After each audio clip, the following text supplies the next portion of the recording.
provided audiences an inside look at the democratic process. If you have a comment about our network, please write us at C-SPAN, 400 North Capitol Street, Suite 650, Washington, D.C. Our zip code is 20001.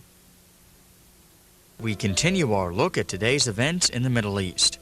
Joining us now are two military experts who will discuss the administration's decision to commit ground and naval forces to the Persian Gulf region and to Saudi Arabia. We welcome Admiral Eugene Carroll, the Deputy Director of the Center for Defense Information, and Jonathan Gaffney. He's an Adjunct Fellow at the Center for Strategic and International Studies. The pair will take your calls about U.S. policy objectives and will also relate their own personal experiences from having served in the region.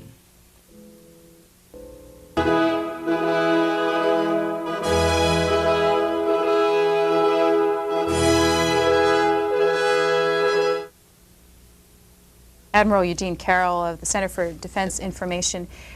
Senator Robb earlier told us that we're getting into a long-term military commitment. You agree? In all probability, I don't think this is going to resolve in a week or a month. The hopeful resolution will be through the pressure of the economic boycott, the sanctions on Iraq, and it will resolve without military violence. But that will mean maintaining a military presence and readiness for a sustained period of time. Do we have the wherewithal to do that? Oh, we've got more than the wherewithal to do that level of presence that we're establishing, yes. Jonathan Gaffney, long-term commitment? Yes, I think I agree, Admiral Carroll. There aren't simple solutions to this. It will take a while, no matter what route we take, whether it be economic warfare or actual fighting. It's going to be a while.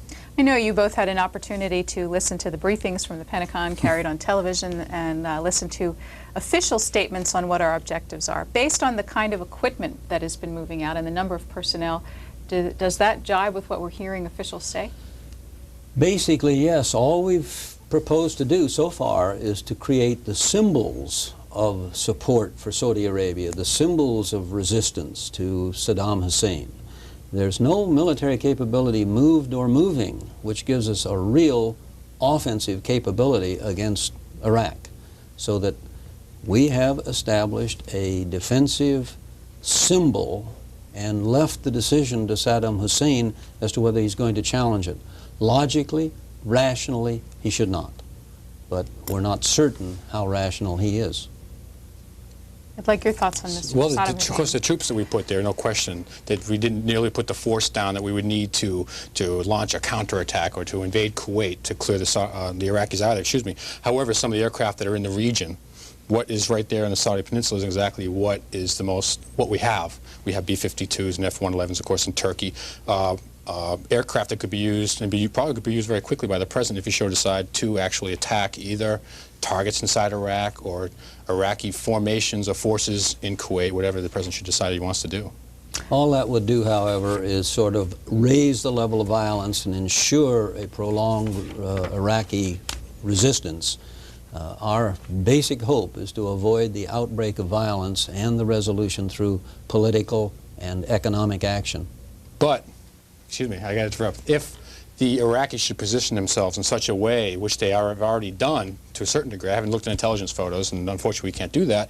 It seems to be from the intelligence reports that we do hear that they have masked themselves in such a way that would be highly threatening. Whether or not the president should wait until they actually cross the line is another story, and I don't think it would be prudent to do so. If he saw the evidence was strong enough, they have missiles in place and possibly chemical weapons, they've massed enough tanks and forces, he would have, in a way, and if you're going to wage a war, and we're almost making that commitment, you got a preemptive strike, and he has that option.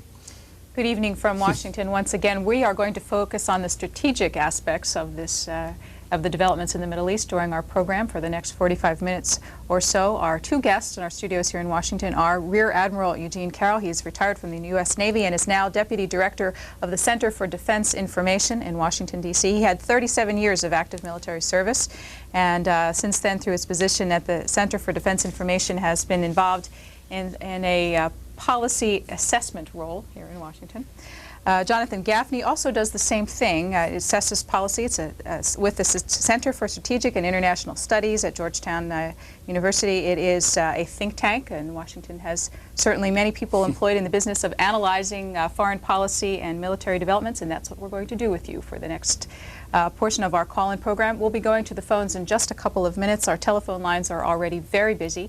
If you do manage to get through to our lines here in Washington, please keep your questions brief, and since we have two guests, we'll try to get through as many calls as we can, as quickly as we can, with your cooperation on that end of the television set. Let me ask you a little bit about the chemical warfare aspect of this question, which has certainly been much on the minds of those making plans in the Pentagon. What do we know about their capability and our readiness against it?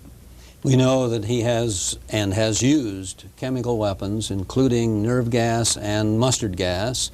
We know that driven far enough and feeling threatened enough, he might resort to them again. I have no first-hand knowledge of the equipment which our troops took out there, but I would suspect that competition for space on the airplanes prevented them from carrying along the masks, the protective clothing, and the antidotes and so on that would be necessary for effective response to a chemical attack. And those on the ground, in addition, if you read some of the reports, the analysis, if you add all of that gear on top of the desert heat, that poses an additional problem. Yeah. Chemical warfare is a terrible burden not only on those attacked but on those attacking, because then they must be prepared for reprisal, and when you add to that the heat, you practically tie your troops down. They're unable to move. Chemical weapons are never decisive. They're terrible, inhumane, vicious weapons, but they never decide a campaign. I'd like to get an understanding before we go to calls, and we have a caller already on hold.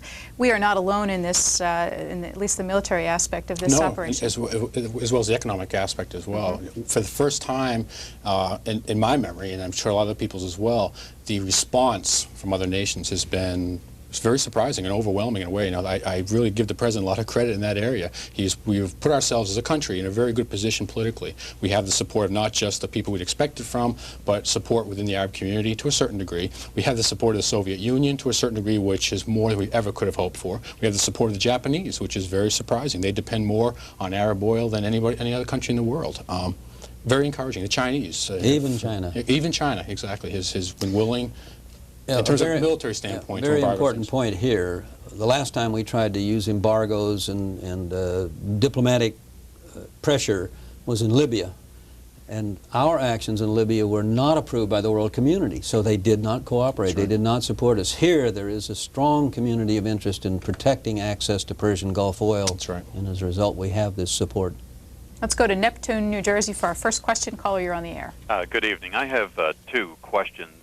Perhaps first with Admiral Carroll.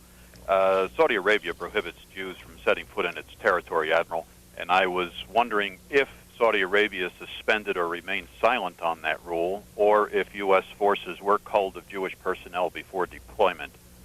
The second thing I'd wonder about is, since Saudi Arabia has been demonstrated to be a supporter of the PLO and terrorist organizations, if we exacted any promise from the Saudis that they would stop supporting terrorism in response for our defending their territory. I've served in the Persian Gulf, and I know that you are correct when the Saudis do impose a religious screen.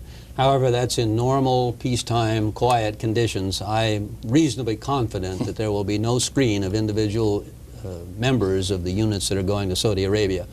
The second part of your question was?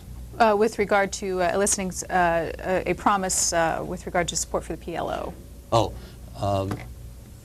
no. The understandings reached by Mr. Cheney and King Fahd are not known to us in detail, but I'm sure there was no codicil to the agreement that there would be some relationship in support of the PLO established. Columbus, Georgia, you're on the air. Yes, Admiral, as one Navy man to another, I'd like to know, honestly, what are the nuclear capabilities of this Hussein, because of in several newspapers and also in the press recently, I've heard that this man was seeking nuclear weapons. Well, he certainly set out to create nuclear capability. As you know, the Israelis took out part of his establishment some years ago, and I doubt that they have created any nuclear devices that could serve as weapons. I would not fear an Iraqi nuclear response. There is to be a meeting of the Arab states tomorrow. How effective can such a meeting be? I think it's kind of a last-ditch face-saving effort on the part of the moderate Arabs to try one last time to reach out to Saddam Hussein, give him one last opportunity to mend his ways, so to speak. I think that some of the moderate Arab states are more than willing to go along with U.S. efforts. I think they need one last chance because, again, they run risks in their own country of siding with the Americans. I don't think there was one Arab who was interviewed on TV for the past 3 days who wasn't in support of Saddam Hussein and what he did to Kuwait. Very dangerous line to walk. When you say they run risks in their own country, specifically what kinds of risks? Well, I think the anti-American sentiment throughout the Middle East is pretty strong. Kuwait, Saudi Arabia, the rich Arab oil states have always been somewhat of a pariah in their own Arab community. They have very wealthy states. Some people say they haven't helped out their poorer neighbors as much as they should have. So here you have a guy like Saddam Hussein, grew up in a very poor background, who's standing up to the imperialist Americans. We've seen this before in the Middle East. Very popular. Let me ask you specifically on that note, King Hussein of Jordan has not supported the United States thus far. What will that mean for him on Capitol Hill, you think, in the future? It's not going to help him. When there's any consideration of a military aid package or arms sales, he's going to have sacrificed some of his potential support with his position. He's tempered his position somewhat, very little, but it's not nearly enough to help him out in the long haul. This is an example of the haves and the have-nots in the Muslim community. We are interested in doing business with the conservative haves, and we've got to expect criticism from the have-nots who see themselves being left out while all of this wealth goes to the oil producers. Next question comes from Spokane, Washington. You're on the air. Yes, Admiral Carroll. Yes. I've always enjoyed listening to your observations and agree with you most of the time. Uh-oh. But, the Middle East has been a volatile area for many, many, many years. Why have we not taken the studied strategy and all of this that you two men are talking about, and everyone in Washington and around the country, plotting a reasonable course of action should something like this occur? I mean, there was a Stark incident, the flagging of the Kuwaiti tanker. I mean, it's ridiculous. Here we are running up and down the Persian Gulf with our big ships and everything, and we're totally dependent on the whims and caprices of an Arab whose culture is totally alien to our own. And why don't we develop our own resources? Why don't we do it? Thank you. Well, the first thing about our position when Iran was the enemy was we were determined Iran would not defeat Iraq. So we actually helped Iraq. We gave them food, we gave them credits, we contributed to their strength and well-being. Then the war was settled, and all of a sudden the person we had befriended and supported started becoming aggressive and taking action against our interests, and now here he is confronting us militarily. We have to adopt a new posture and consider a new enemy.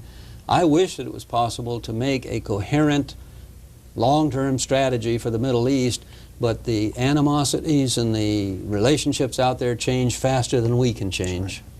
With regard to long-term planning, as that caller suggested, we have heard some on Capitol Hill decrying the lack of a long-term energy policy. Absolutely, yes. Is that a popular sentiment, the criticism of the country for not having that? And will these events put some impetus on developing one? I hope so. Just like the last oil shock in the 70s, oil shock in the early 70s, all created, Jimmy Carter developed his Department of Energy to deal with our long-range energy policy. Of course, and you came to the 80s, I'm not going to blame it on the Republican administration, essentially gutted any long-range energy policy that we had in favor of a strong economy. Cheap, very cheap oil. Oil is the #1 inflationary factor in the world. The price of energy goes up, inflation begins, and that's one of the big problems. We scrapped that in the 80s, and in a way, we're paying the price for that today. Admiral Carroll? One of the long-term policies we ought to have is try to create a more stable situation in the Middle East so that that source of supply is available at reasonable prices without going to war. To do that, I think we have to be proactive in trying to convince the have nations to share more of this wealth in useful forms with the entire region. We can't have fabulously wealthy sultans and emirs and hopelessly poverty-stricken nations and expect any stability out there. Westville, New Jersey. Hi, I'm calling. We're talking about our troops going over. We want to know when other troops, or like Russian troops in other countries, are also going to be going over, because we haven't heard anything about them going. Thanks a lot. Jonathan Gaffney. Sure. Today, of course, the reports are coming in slowly. I understand that the British have expressed a willingness to commit forces if the Saudis should request them. Again, Egypt is kind of, yesterday they were, and today they're waiting for tomorrow. So far as the Soviets go, I've been saying this all day, unfortunately, but I don't think that the best favor, one of the best favors the Soviets can do for us right now is stick to their arms embargo, which they've agreed to impose. The longer they stick with that, the less spare parts the Iraqis can get would help, unfortunately, if we should happen to go to war with them. The French in the military half of this equation, where are they?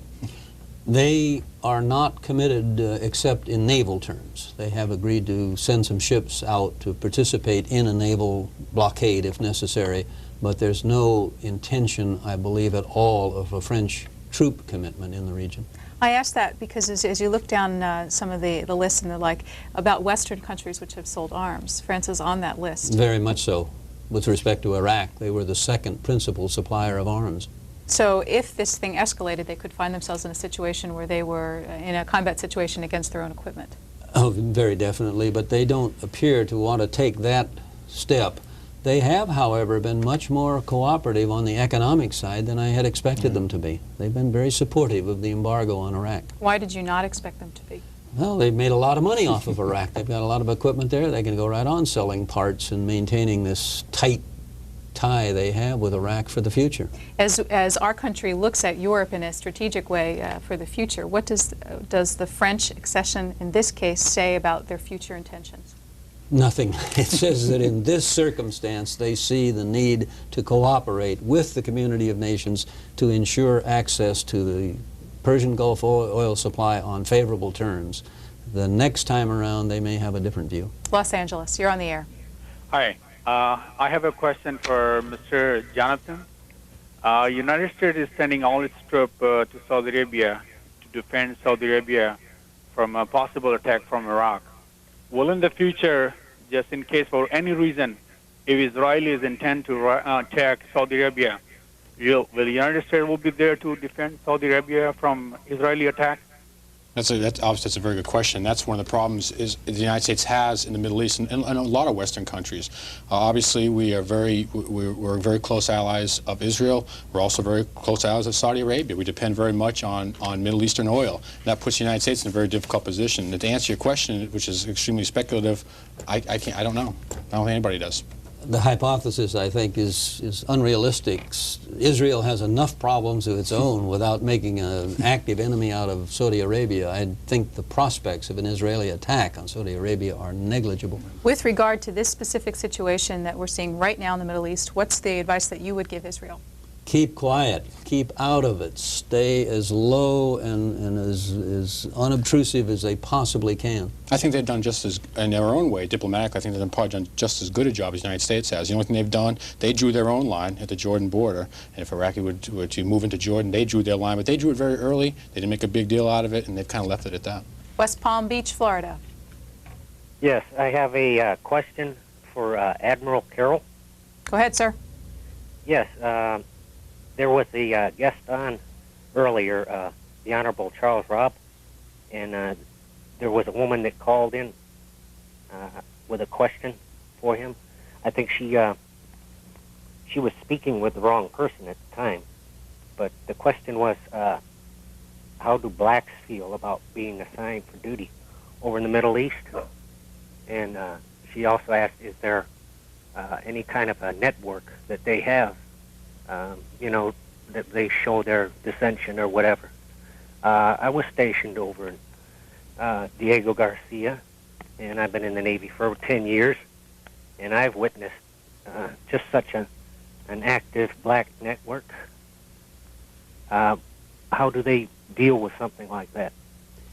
Well, I've commanded ships, I've commanded squadrons, I've dealt with all races, and I have yet to see a black community within a military unit. I'm fortunate in that respect, perhaps, but that's been my experience.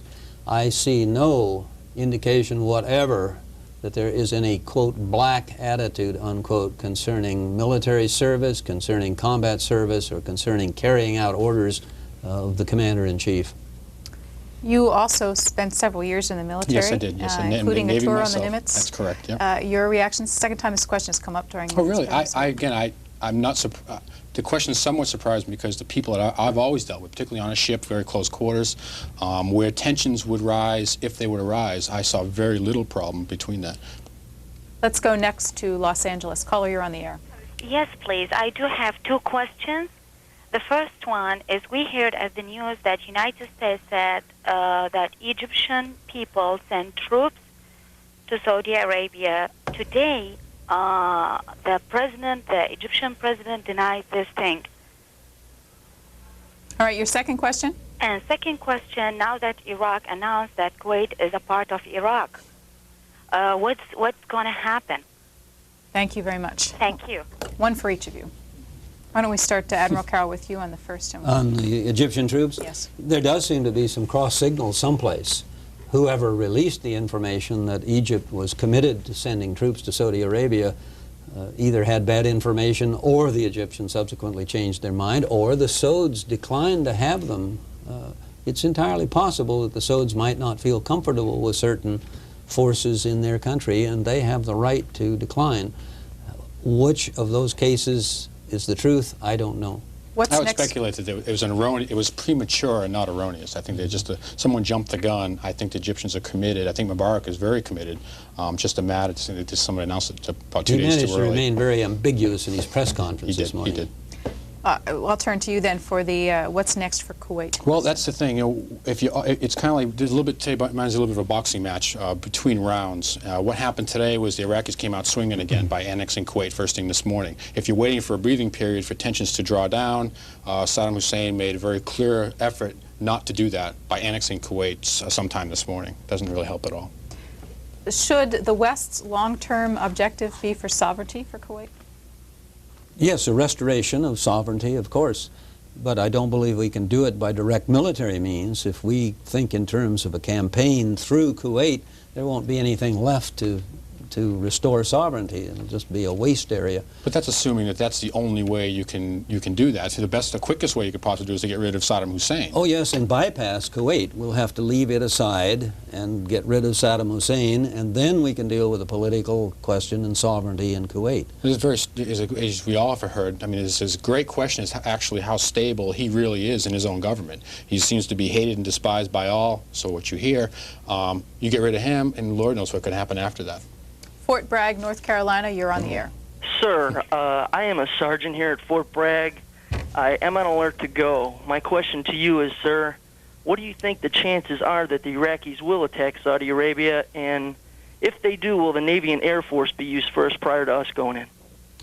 Logically, rationally, Saddam Hussein should realize he's miscalculated, and he should be busily engaged in rethinking and restructuring his position and entering into political negotiations quietly and privately that will save his face and get him out of this mess. But I'm not sure how rational he is. I don't think anybody can predict with confidence that he's going to do this logical step. His track record over the past 3 weeks has been abysmal in terms of trying to predict what he's promised he would do and what he's actually done. If, in fact, we should get into a combat situation with him, and I hope that we don't, but I personally feel that we will shortly.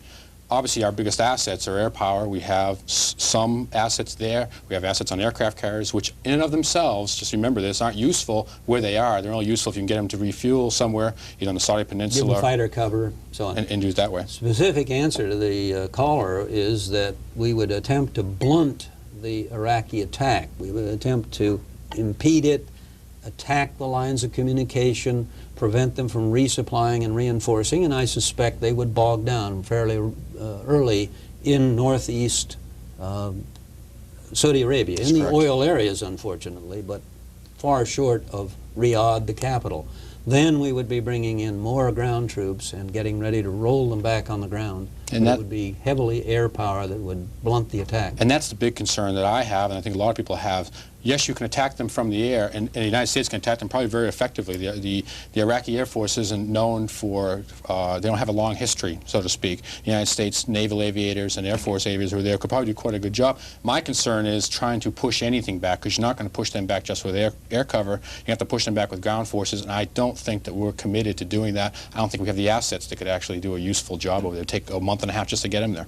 No, a month and a half is time if we can hold them Yes. where they are. New Britain, Connecticut, you're on the air. I'd like to know two things. Who supplies these countries with arms, and why do they supply them with the arms? Why don't they cut back on them? Then there wouldn't be all this trouble. Well, the United States, I could run a whole list of countries that supply. Use the example of Iraq, who has sold Iraq arms. They do it for many reasons, to keep up, to maintain stable defense industries back in their own home countries, for one thing. A lot of these Middle Eastern countries have the money to burn. Another one is to project influence. You know, for a long time, the Middle East was divided into certain spheres of influence. Look at the Iraqi military. The majority of their ground forces and the ground equipment were sold to them by the Soviet Union. It's a way of kind of buying influence. We sold Iran everything they possibly needed back during the 70s. It was our way of buying them influence. Same thing with Saudi Arabia. I agree with the premise of the caller that infusing the region with arms is like pouring gasoline on a burning bonfire, and the United States has been just as bad as the Soviet Union and France and all the major suppliers. But it's buying influence, and if the United States, the United States does not do it, then of course our biggest concern is that somebody else will. So you might as well sell them on your own terms, try to maintain some type of control, over their government when you sell them. It doesn't always work out that way. We have to find something to disagree That's on the in one intent. program. Selling arms is purported to be a way of influencing policy and controlling events. It has been a lousy way to do it. You end up looking down the barrels of the guns and missiles you sold them 5 years ago. San Francisco. Yes, I'd like to state that I think the U.S. government is very quick and eager to deploy the military in countries whose citizens are people of color. I also think that why haven't they applied the same policies, both military and economic, to Israel for their occupation, annexing, and murdering of the Palestinian people? We're doing it. It's clear. There's one reason we're doing it is because, unfortunately, the Western world depends so much on Middle Eastern oil that to disrupt that flow, or to use the example that everyone's been saying for 24 hours now, to have one relatively unstable individual in charge of up to 50% of the world's oil reserves is absolutely intolerable, and that's really where we stand today. I don't believe that Semitic people are people of color in that sense either. I mean, if the caller's premise is you have to be black or yellow or red to be invaded by the United States, that's not true at all. We invaded Grenada, not a black nation. We certainly clobbered Panama, which is lily white as far as the government is concerned. So the premise that we pick on colored races, I think, is invalid. Crestwood, Illinois, you are on the air. Yes, my question for the Admiral is, since the intelligence community has known what type of an individual Mr. Hussein is, isn't there some kind of a shortcoming with our intelligence that at least 2 weeks ago we knew that he was making moves down there in the Middle East?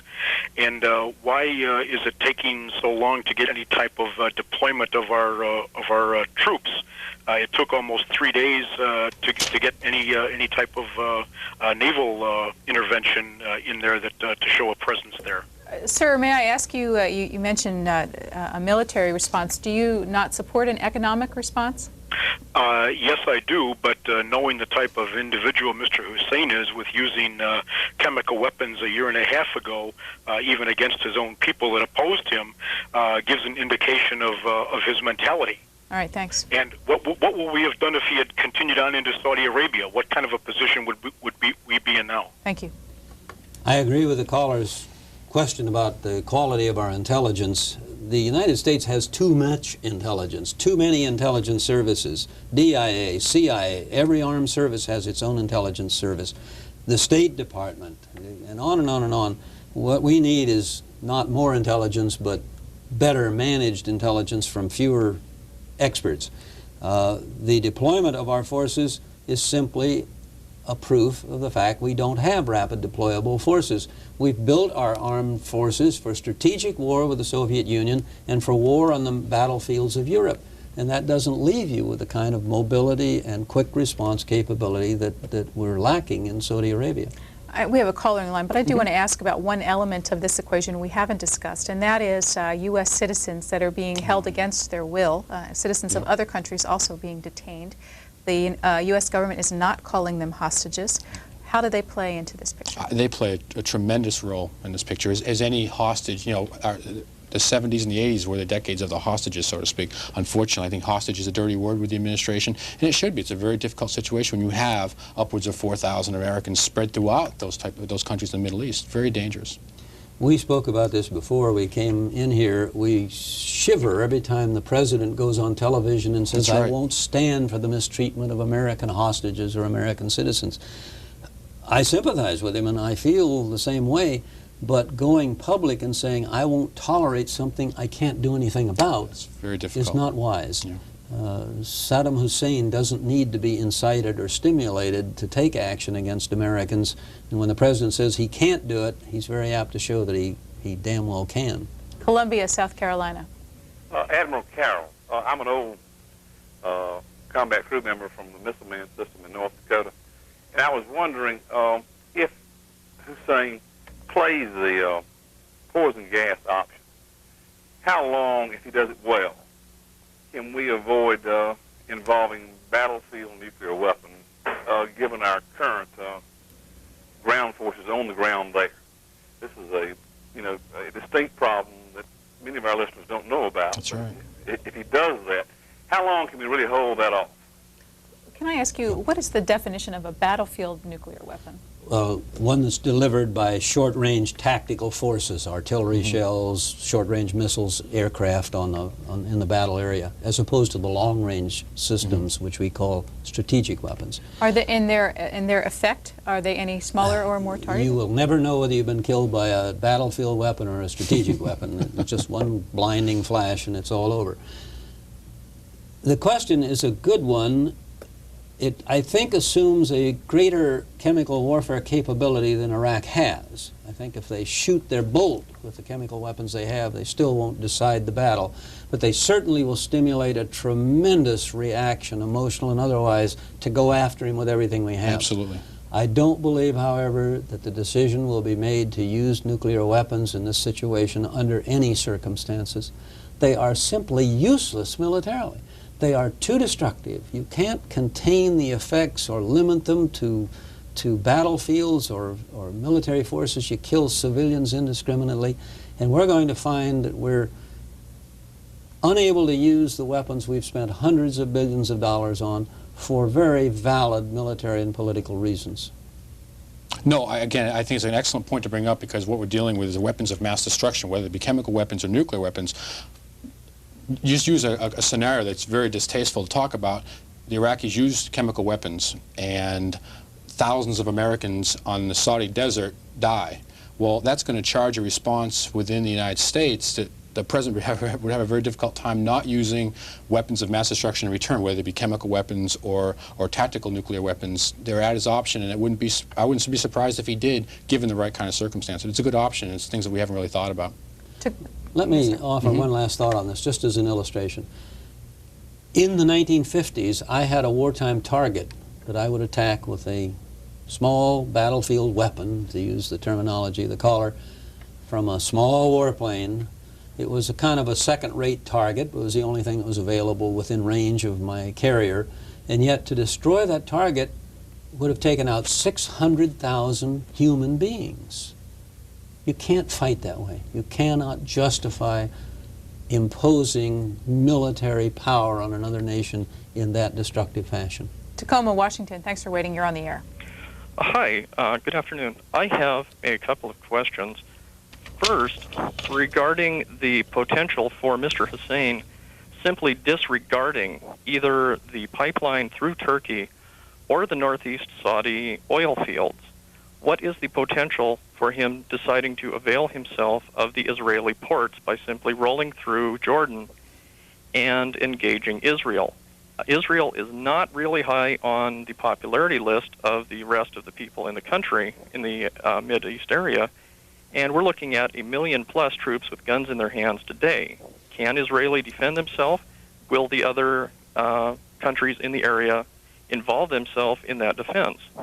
If Saddam Hussein wants some problems, let him attack Israel, because my opinion is that Iraqis wouldn't stand a lot of chance against the Israelis. The Israelis have not just great weapons, but they have a willingness to use them. They have in the past.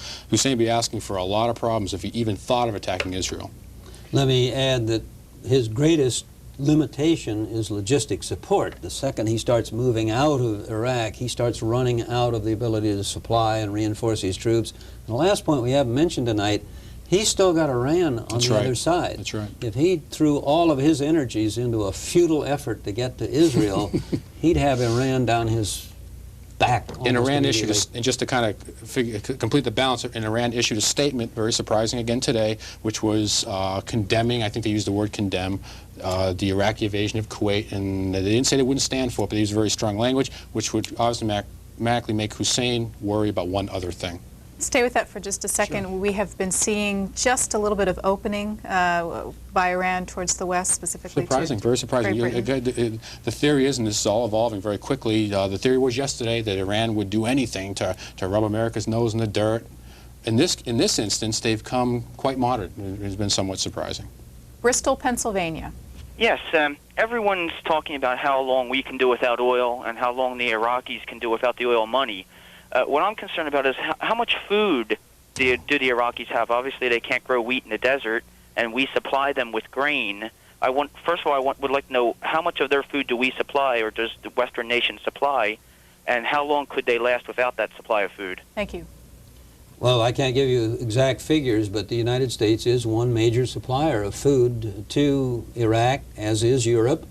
Australia. I think, yes, I think that, strangely enough, we're the major supplier of rice to Iraq. Yes, that's correct. That's one particular product I know about. So they really are going to be in difficult straits very early on in a stringent economic embargo. I don't see any way he can maintain the strength of his nation and the viability of that nation at the end of 3 to 6 months of an effective embargo. And one of the concerns, again, just go back to the intel question, or what is an intel failure. Again, I think we've all read different figures about how much food he actually has. Some people say he's got enough to feed his people for 6 months, and some people say people would be hungry by next week. Very difficult to estimate. Mount Clemens, Michigan. Caller, you're on the air. Hello. Yes, go ahead, sir. Yes, I'm a former U.S. Army pilot, U-860 Blackhawks, and I was in Panama, Honduras, and quite a few other places. And what I'm concerned about is the interest that you have insofar as chemical weapons. We do not train for that. Even though it is in our capacity to train, we do not train for that. Also, we fly quite a few missions under goggles at night, and goggles is a very controversial thing right now. What do you have insofar as that information for us as far as pilots go? I'm not sure I understand the question. Again, I'm sorry. Is the question, if in fact you're correct that we don't train adequately for chemical warfare with Army aviators, then I would say that we have some troubles if they use chemical weapons. I don't think we train adequately across the entire United States Armed Services for chemical warfare. Queens, New York. Hi, my name is Regina. At any rate, I was just wondering that since the Iran-Contra deal, if our two gentlemen think that Iran is some kind of ally for us, because we were supplying arms to them and so on. And I was just saying, as a sidebar, that it's kind of funny that the Congress is considering cutting the B-2 and how all of this should happen, which would make everybody pretty, you know, iffy about whether or not to cut it and whether or not it's a good idea to pull back on defense at all. All right, thanks. Admiral, why don't you suggest, I know you've been following the debate on Capitol Hill with regard to the defense spending. This whole situation is coming at something of an interesting time. Yes. In that. Will it have an effect? We've spent about $3 trillion on military programs in the last 11 years. The buildup actually started under Jimmy Carter, which is a fact that most people have lost sight of. $3 trillion, and here we are with armed services that really have very grave limitations in their ability to get to Saudi Arabia and to act there. How much more money is justified for that capability? I don't think any more is, but I know this: the money we're wasting in preparing for nuclear war and war in Europe with these massive new weapon systems is not justified. And I believe there's still a lot of money that can be saved in military spending by cutting out preparing for the wars we're not going to fight, and then creating a legitimate defense capability for the possible engagements such as this one. We have just 2 minutes. Columbus, Ohio, you're on the air. Yes, I'd just like to make a correction to the Admiral. Earlier today during the Pentagon meeting, they made the statement that the troops had prepared for gas-type wars, chemical wars, with adequate equipment and training in the Mojave Desert and those places. And I'm making this statement just on the basis so the families don't worry of the troops going over. Well, that's good information. I didn't hear that in the press conference. It's been my experience over the years, 37 that I spent in the military, that we did very little serious training in chemical warfare, either offensive or defensive, and I don't believe that pattern has changed greatly in recent years. We have 1 minute. I'm going to turn to you, Mr. Gaffney. We were talking about some of the alliances, at least temporarily, being forged. One sidebar to this is that the United States may find itself an ally of the Soviet Union with regard to the situation. Yes. Think what would have happened. I was saying today, think of what would have happened 5 years ago. And one of the lines that we always drew strategically with the Soviet Union is Middle East oil supplies. The fact that we're getting their cooperation in two ways. One way, they've agreed to an embargo of arms, which could be extremely important if we should get in any prolonged conflict. And also, we're waiting to hear back if they're going to tell us what they actually gave them, which would be immensely useful in assessing what we're going to do militarily to know what the Iraqis have received from the Soviets. Interesting twist of events. Admiral, the last word, what to watch in this story? What do you watch? What I'm watching? No, I'm watching. The callers at home, as they're following us, what are signs to watch? Signs to watch are the actions of Saddam Hussein. He has the decision now. He can either break the stalemate that I think has been created for the moment, or he can be rational and start working his way out of this mess through diplomatic initiatives. Gentlemen, we're out of time. Thanks. Admiral Eugene Carroll of the Center for Defense Information and Jonathan Gaffney of the Center for Strategic and International Studies here in Washington, D.C. Thank you for answering our viewers' questions on some of the strategic issues surrounding the Middle East. Thanks for watching.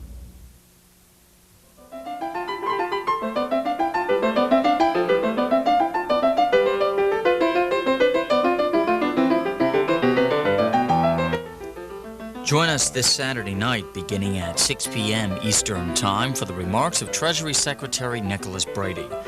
Earlier today, he addressed members and guests gathered at the National Press Club, and we will bring you his comments again that Saturday at 6 p.m. Eastern, 3 Pacific Time. Up next, we break for a look at the overnight program schedule, then bring you a recap of the day's events in the Middle East, beginning with this morning's address to the nation by President Bush.